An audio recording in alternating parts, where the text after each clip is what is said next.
Okay, so we're going to now go to the plenary session on the global health agenda. And we're going to welcome the councillors onto the stage. And David? Yes, first up is Professor Anne Johnson, who I had a great chat with last night. She's the co-director of the UCL Institute for Global Health.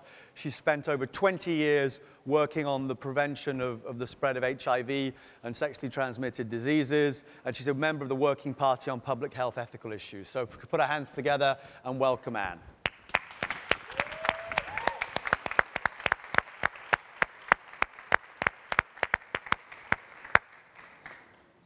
Hello.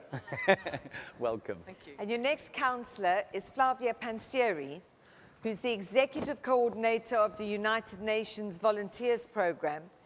And she began as a freelance translator working with UNDP in China and previously acted as their representative in the Yemen.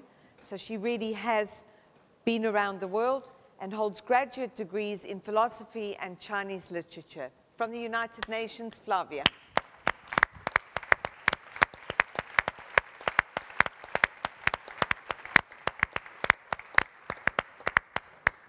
Welcome.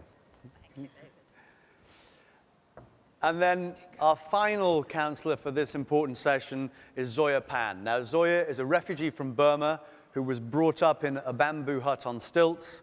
Most of her childhood was spent in blissful ignorance of the military until when she was 13, the Burmese army attacked her village, torching houses and burning crops. For 2 years, she then dodged capture, enslavement, and torture, hiding in the jungle with thousands of other displaced people and ending up in a Thai refugee camp. In 2005, still being hunted by the military, she fled to Britain on false papers and claimed asylum. And after returning to London from one of her last visits home, her father was tragically assassinated. So please welcome Zoya.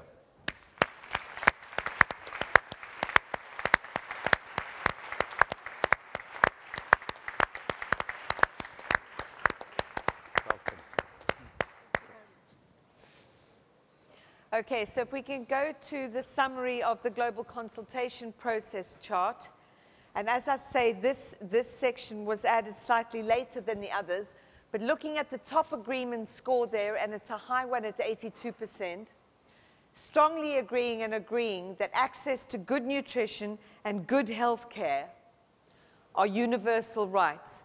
And I think there was quite a lot about that in Hugh Evans's wonderful presentation for the Global Poverty Project yesterday. And I think this is a very difficult area here, and we have needed these experts in this field because global health is so very complicated. But I think there really was stuff in Hugh's presentation yesterday which showed that really good nutrition and health care as universal rights is genuinely something that this very clever human race should and can deliver as a universal right. So, David. So if we pull up the draft resolution, and I'll read it, in the belief that all humans have the right to health care and nutrition, we call upon businesses, government, and civil society to work together more effectively to prioritize spreading information about and providing access to good health and nutrition. And the related Millennium Development Goal, there are a lot of them, to reduce child mortality, improve maternal health, combat HIV, AIDS, malaria, and other diseases. So it's now over to the councillors to introduce the delegates. If the delegate speakers could actually come up on stage, and then they will be introduced. If we give them a big round of applause.